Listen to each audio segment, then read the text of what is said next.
Çok gülsem, aldımda uzak жүрсем, жүрегім жыр толғайды, көңілім ортаймайды.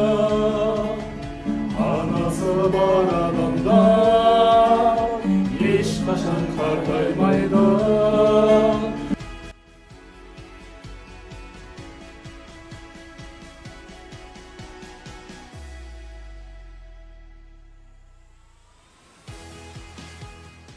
Внимание ғой, сейчас я бәріміз жұмыстамыз, а именно в такой день не стали, вот воскресный день, по идее, ертең ғой болатын, қариялар күні, қарттар күні, день пожилых.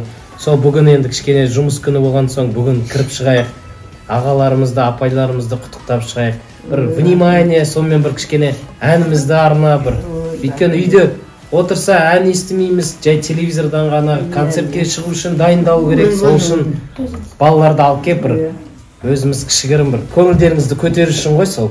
Сол үшін я. Самое главное, дендеріңіз сау болсын, ұзақ өмір сүріңіздер, осы немере шөбере сүйіп жатсыздар. Сол тек қана солардың қызықтарына тоймай, біздің аға тәте болып жүре беріңіздер, аман.